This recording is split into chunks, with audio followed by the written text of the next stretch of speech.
vamos a hacer? Acompáñame. Vamos a hacer esto. Ponte así. Y ahora se ponen así, todos vienen. Pónganse así de espalda uno con el otro.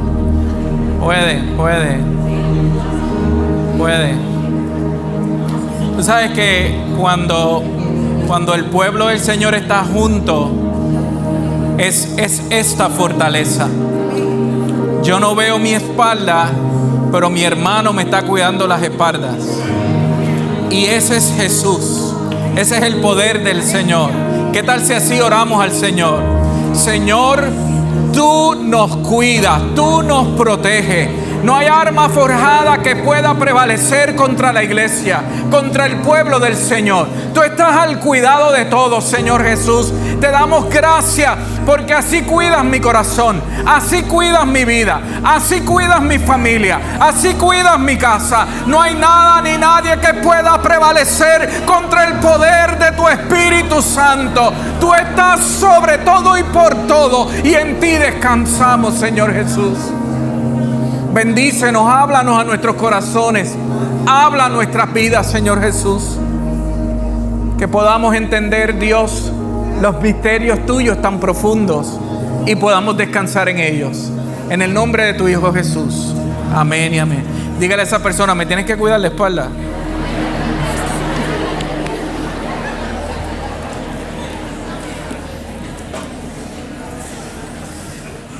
Dice la palabra del Señor en el libro de Efesios, capítulo 6, versículo 10 en adelante.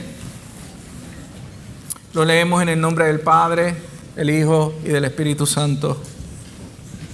Una palabra final. Sean fuertes en el Señor y en su gran poder.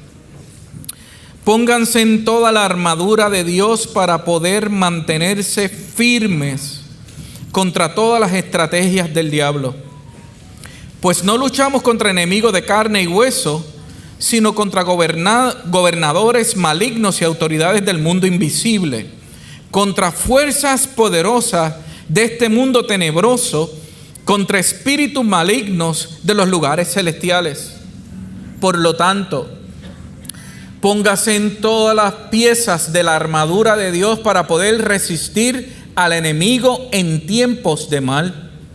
Así, después de la batalla, todavía seguirán firmes. Versículo 14. Defiendan su posición, poniéndose el cinturón de la verdad y la coraza de la justicia de Dios. Defiendan su posición, poniéndose el cinturón de la verdad y la coraza de la justicia de Dios. Bendito sea el Señor y añada bendición a la vida de cada uno de nosotros. A principios del año 2024 estuvimos trabajando con el libro de Efesios y hablando de la importancia, el fundamento para nosotros poder entender de dónde sale la iglesia, el porqué de la iglesia y el cómo de la iglesia. Y yo los invito a que usted pueda buscar en nuestro YouTube desde el año pasado cada una de estas predicaciones que le han dado conocimiento a cada uno de nosotros para trabajar con este tema tan importante. Pero así como dijimos a mitad de año, donde del capítulo 4 en adelante comenzamos entonces a hablar no solamente del fundamento, sino que entonces nos daba lo práctico, el cómo hacerlo, consejos prácticos que daba el apóstol Pablo en esta carta a los Efesios. Estos 6 capítulos son hermosísimos, son bellísimos. Y luego de comenzar el año hablando sobre un reset, donde hacer un compromiso en nuestras vidas con el Señor, y luego del testimonio de la semana pasada que nos arrolló la vida, el corazón, la mente y el entendimiento, ¿qué mejor entonces poder repasar, aprender o entender la necesidad de nosotros cuidar nuestro corazón y nuestro entendimiento? La gran importancia de nosotros poder hacerlo.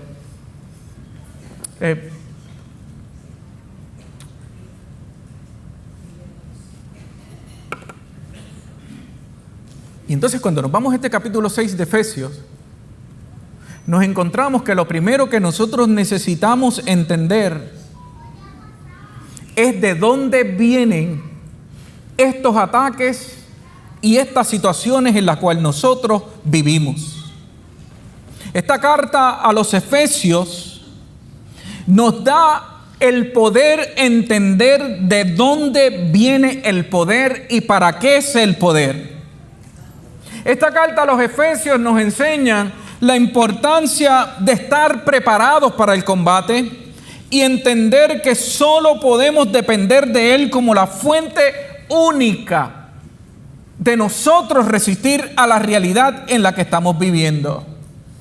Ataques del enemigo, el cual a lo mejor pues no vemos porque no lo vemos, no sabemos por qué ocurre, cuándo ocurre, cómo ocurre, pero sí nos es claro que desde el inicio de la creación, desde el Edén, vemos todo este tipo de ataque contra el propósito de Dios. Un pueblo en el exilio, un pueblo en el éxodo, ver cómo fue atacado incluso podemos ver en personajes bíblicos como el rey David, cómo había cómo él pudo vencer. Y obviamente lo vemos en Jesús, obviamente el autor, el consumador de toda nuestra fe, cómo tuvo que vencer en la cruz del Calvario para salvación y vida eterna. Y ante todo este ataque y ante todo este peligro de la humanidad, Jesús, al resucitar al tercer día, ¿usted sabe lo que hizo? El arma que le iba a utilizar, el representante que él iba a utilizar alrededor de toda la historia para anunciar las buenas nuevas. ¿Usted sabe lo que diseñó Jesús? La iglesia. Usted y yo. Fue lo que él formó. Por eso es del fundamento hacer que Jesucristo es la piedra angular, Jesucristo es el propósito, Jesucristo es la verdad, y escoge la iglesia entonces ¿para qué? Para anunciarlo y para luchar y para decirle al mundo que todo eso fue vencido en la cruz del Calvario. Por eso la iglesia siempre está en una continua lucha, en una continua proclamación, en una continua explicándole al mundo los misterios de Dios, porque fueron revelados ¿a quiénes? A nosotros fueron revelados. La verdad fue revelada a la iglesia. La iglesia tiene entendimiento de lo que es y lo que será. ¿Lo conocemos o no lo conocemos? Lo sabemos.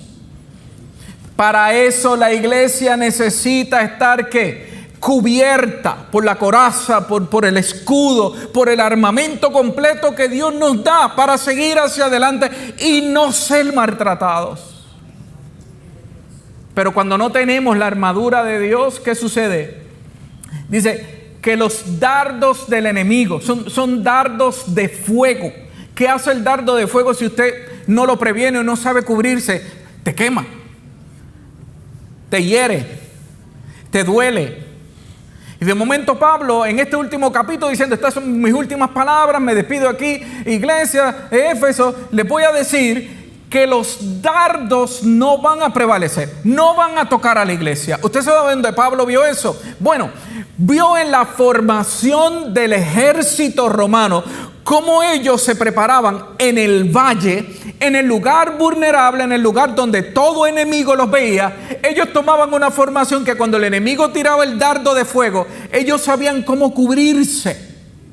Y ya no era un arma letal, ya no era un arma poderosa. ¿Usted sabe lo que hacían para no ser derrotados? Se mantenían en formación y cuando venían los ataques, lo que hacían era esperar que los ataques llegaran y esperar. ¿Dónde estaba el enemigo? Como nos cuenta el Salmo, y el salmista nos dice que se iban ¿qué? A las cordilleras. ¿De dónde vendrá mi socorro? Mi socorro viene ¿de qué? De las alturas. Me voy a la cordillera, me voy al monte, porque los árboles y la altura no le permiten a los carros de los enemigos que subir y atacar. Pero en este caso, yo estoy en el valle de lo vulnerable, en el valle donde desde la cordillera todo enemigo me puede ver. Pero ahora tengo el conocimiento de cómo defenderme. Tengo el conocimiento entonces de cómo el ejército unirse. ¿Y qué otra cosa tiene? No solamente el conocimiento, sino que tiene entonces la armadura que no existía en la antigüedad. Hoy, iglesia, no estamos para estar escondidos en los montes. Estamos para ser visibles en las llanuras, donde todos nos ven y donde todos piensan que podríamos ser vulnerables. Y en las llanuras donde todos nos ven, hay que proclamar un mensaje de verdad, un mensaje que aunque nos denigren, nos ridiculicen y piensen que estemos obsoletos, mantenerse firmes ante los ataques, pero firmes para que otros vean y entiendan la verdad. Durante todos estos años he sido invitado a muchos eventos en los cuales he declinado en estar. La mayoría. Hay una ética, hay lugares en donde debemos estar.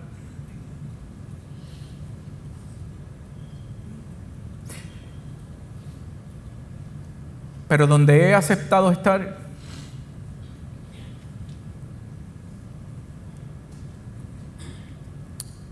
hay que estar desde el conocimiento de la realidad.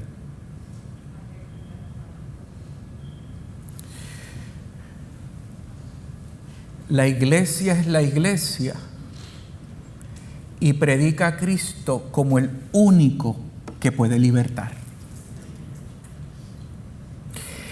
La iglesia es la iglesia y es el que predica que hay sanidad y salvación. La iglesia es la iglesia y solo predica a Cristo y no predica ni cultura con colores ni pensamientos del ser humano, sino la verdad de Cristo, que ya está probada y es perfecta.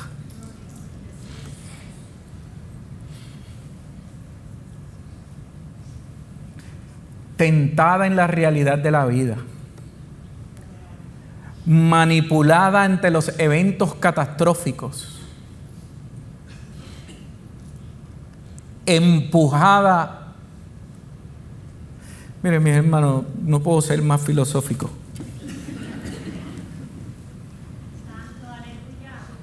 Pero cuánto me duele ver la iglesia claudicar. Cuánto me duele ver a la iglesia pronunciarse porque es lo que está de moda. La verdad es la verdad. Y no hay arma forjada contra la verdad que pueda prosperar. No hay que acomodarse a los tiempos, sino que los tiempos tienen que acomodarse a Cristo. Es ley del reino.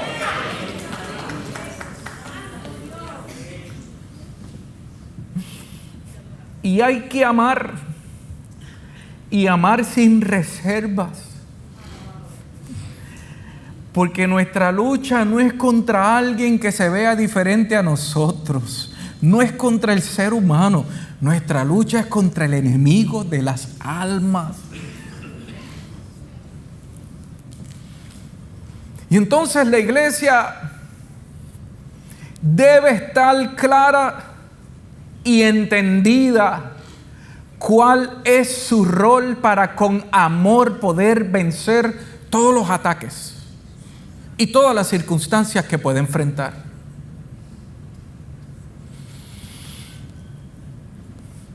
La iglesia Dios la cuida. La iglesia Dios le da provisión.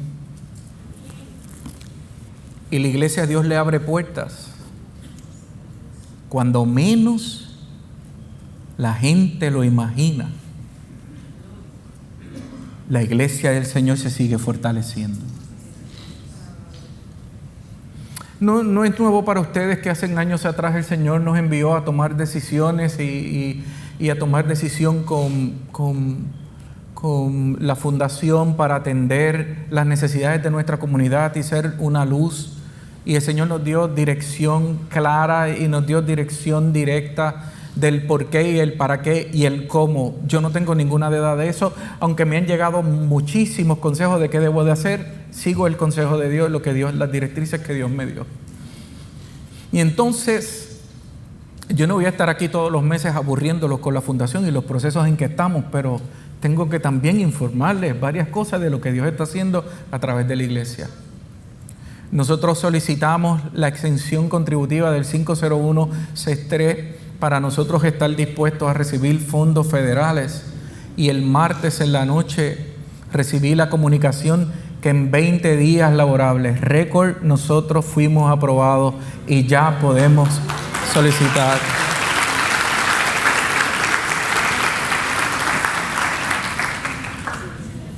Semanas atrás le había pedido a la Junta de la Fundación reunirnos el miércoles a las 10:30 de la mañana. Jamás me imaginé que el martes en la noche iba a recibir una notificación como esa. Así que nos reunimos todos a las 10:30 de la mañana y yo dividí en 4 diferentes personas las responsabilidades de construcción, permiso, análisis de terreno. Pastor, aproximadamente unos $25,000. Próxima fase para la identificación de fondos. Pastor, aproximadamente unos $20,500. Yo no seguía sumando acá. Y moción para que se apruebe. ¿Alguien en contra? Nadie en contra. Bueno, aquello fue una reunión gloriosa. Y yo empiezo el contable en mi mente y ahora yo tengo que ir a las juntas oficiales de Buenavista porque la fundación está llena de fe y 0 de presupuesto. Y le dije a todos, ¿están contentos? Sí. Ahora vamos a la madre que es la iglesia, a ver cómo la iglesia entonces nos corresponde con esto, así que oremos. Me dice, pastor, vamos adelante, el Señor va a proveer. Terminé la reunión y la secretaria me dice, pastor, ¿alguien quiere hablar con usted? 2 minutos, rapidito, pastor. Sí, pastor, quiero notificarle que el Señor ha puesto en mi corazón ofrendarle a la fundación $100,000 para que pueda seguir hacia adelante.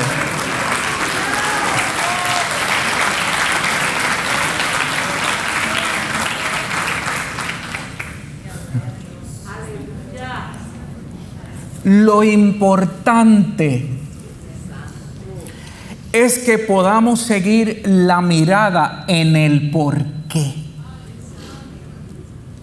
Lo importante es que podamos mantener la mirada en el para qué. Lo importante, iglesia, es que podamos entender que esto no es un juego de domingo o un entretenimiento de domingo, de una vez a la semana o 2 o 3 veces a la semana. Esta es la iglesia del Cordero inmolado que murió en la cruz del Calvario y que no hay arma forjada que pueda prevalecer. No hay ideologías, no hay pensamiento que pueda desviar el propósito de Dios. Dios le dará a la iglesia las herramientas necesarias para predicar el evangelio, las buenas nuevas, y decirle a la humanidad: hay libertad en Cristo Jesús. Bueno, pero la predicación de hoy, que voy a comenzar ahora, es que dice que te pongas el cinturón, que te pongas la correa. ¿Usted sabe cuántos días a la semana yo salgo sin correa por desesperado? Varios días. Y siempre me arrepiento y digo, pero ¿por qué no me pongo la correa? Bueno, número 1, por desesperado. Y número 2, llego tarde a casa, dejo el pantalón con la correa. Y entonces después, cuando me voy a ir por la mañana, desesperado otra vez, digo, no tengo tiempo para sacar la correa. Y ay, que se quede en el pantalón, y sigo caminando. Y usted sabe andar todo el día.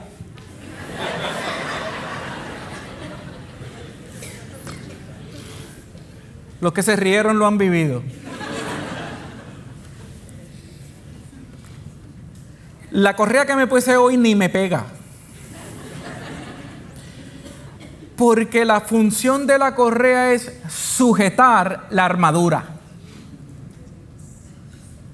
aunque se puso de moda, aunque hay hebillas hermosas, aunque hay reversibles de colores y de costos que yo jamás me imaginaba, todo lo que hace la correa es sujetar la armadura para la flexibilidad, para la protección. En la antigüedad, el soldado romano que cuando iba a la batalla tomaba su túnica y la amarraba, la subía para que sus pies pudieran tener mayor flexibilidad. En el cinturón, en la correa, que ponía la espada con lo que se iba a defender. Era ajustada, era de cuero genuino. Imagínense si era tan importante que un castigo para un soldado que había cometido algún error era quitarle el cinturón. Era que saliera a la vida pública con una vergüenza de que no tenía su cinto y que estaba desprovisto de estar afirmado. Pablo escoge la correa, el cinto, no de casualidad primero, sino la gran importancia de que todo pueda estar sujetado. ¿Y cuál es el apellido que le pone? Le pone ¿qué? La correa de la verdad, el cinto de la verdad. Significa que esto representa que yo soy soldado de Cristo, la única verdad absoluta. La única verdad absoluta. Uno busca desde el primer siglo, antes del primer siglo, me puse a buscar cuánto pensante filósofo que habla sobre qué es la verdad absoluta, no es absoluta, o la razón o no la razón. No es nuevo que hayan dudas si existe una verdad absoluta o no. Pero la verdad es que siempre hemos sido atacados por el razonamiento del virtuoso que puede componer palabras hermosas que suenan con buenos ritmos, aunque la verdad no sea la correcta. El mundo en que vivimos nos enseña que la verdad es lo que hacemos, que la verdad es el bien o el mal, son relativos, eso depende de cómo la cultura lo defina. Óigame, eso es una palabra mala. No es que en cada cultura se define como se defina. No es lo que se dice, sino lo que significa y la intención de. Pues eso para ti es malo, para mí no es malo. Si a ti te hace bien hacerte daño, pues vive feliz. La realidad que el Dios que creó los cielos y la tierra creó una verdad absoluta, y la verdad absoluta solamente se encuentra en Cristo Jesús. Juan 18, versículo 37 nos dice y nos enseña que desde el principio estaba en discusión esta verdad, y está hablando con Pilato, y Pilato lo está confrontando porque Jesús lo llevó a la cruz, el hacerse Dios, en donde el mundo no podía aceptar que un hombre se hiciera Dios. ¿Cómo es posible que un hombre se encarnara y se hiciera Dios? Y Pilato le pregunta: ¿así que tú eres el rey? Y Jesús le contestó: tú lo has dicho, soy el rey. Yo nací y vine al mundo para decir lo que es la verdad. Y todos los que pertenecen a la verdad me escuchan y serán verdaderamente libres. Yo vine al mundo para explicarles y enseñarles qué es la verdad, quién es la verdad y el porqué de la verdad. Iglesia, podemos amar a Dios, muy importante. Podemos adorar a Dios, muy importante. Pero todo ese sentimiento valioso tiene que ser lleno del conocimiento de Dios. la razón del ser humano tiene que ser llena del conocimiento de Dios para que la razón del ser humano se sujete a la verdad de Dios. Es que no hay manera de que nosotros podamos comprender el amor tan inmenso de Dios si no es que podemos conocerlo. Es que nos llenamos de muchas emociones y de mucha alegría y de mucho gozo, nada más contar y nada más volver a recordar cómo Dios nos salvó, su amor tan grande. Pero ese amor tiene que estar, ¿qué? Seguir llenándose del conocimiento de la gloria de Dios para poder estar sujeto en la verdad. Porque si no estamos sujetos en la verdad, comienzan los dimes y diretes de las opiniones del yo creo, del yo pienso, del yo entiendo.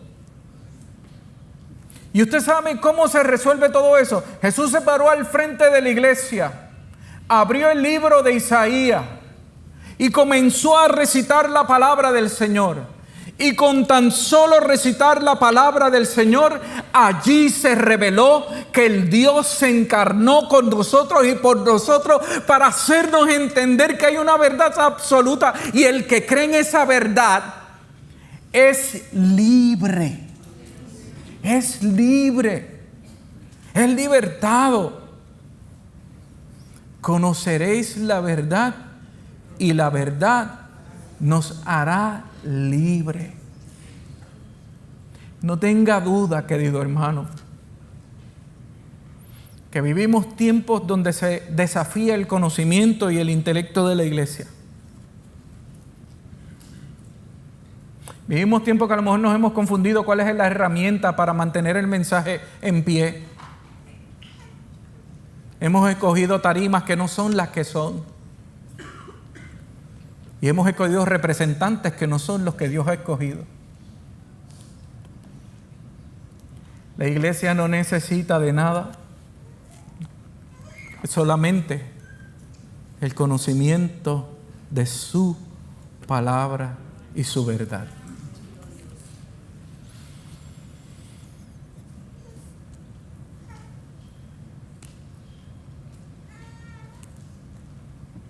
Yo quisiera decirles que mañana esto se acaba. Y los muchachos me pueden acompañar porque yo no sé ni cómo cerrar esto.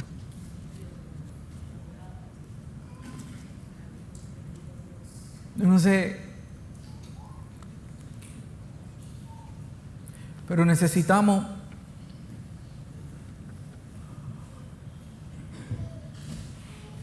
que podamos conocer la verdad. Para como ejército podamos unirnos y podamos luchar por el que se pierde. Para que como ejército nos podamos unir y podamos abrazar al que sufre y no conoce la verdad. Para como ejército podamos demostrar que Jesús nos ama verdaderamente, que ama a todo ser humano, que ama a toda persona que camina, no importa los errores que ha cometido en el pasado, no importa. Cuando dice verdaderamente el conocer nos va a liberar, es liberar de la carga del pecado, de la carga del pasado, de la carga de lo que pensamos que nos aparta de Dios. Es poder enseñarle que Dios ama tanto y tanto a la humanidad que nada lo limita en aceptar a cada persona tal como está, para abrazarle, perdonarle y restaurarlo.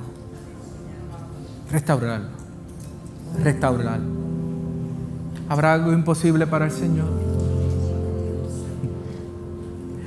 Es por fe. ¿Cómo lo hago, pastor? Primeramente, aprendiendo a leer la palabra del Señor. Hay millones de gente que predica la palabra de una manera tan impresionante que cautiva a uno. Es un ser humano. Gloria a Dios, gloria a Dios. Pero Jesús quiere que vayamos a su palabra directamente.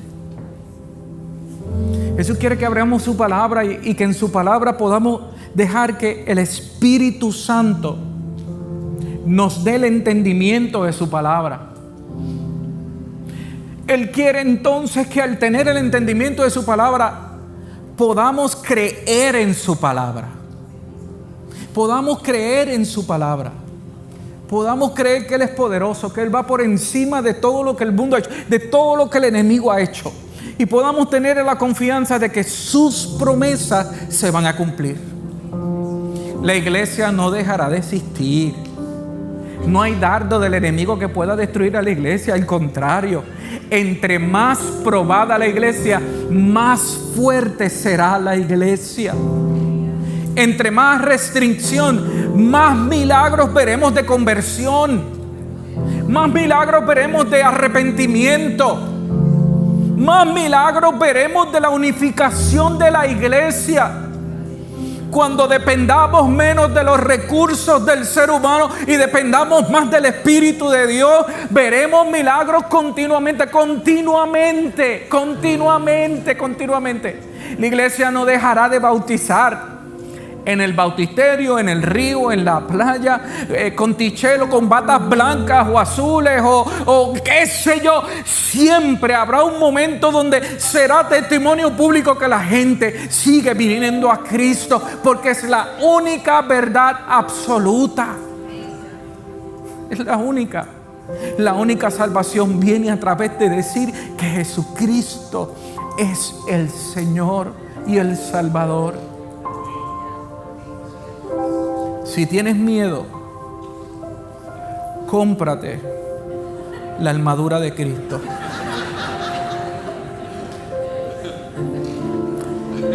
El perro no va a hacer nada.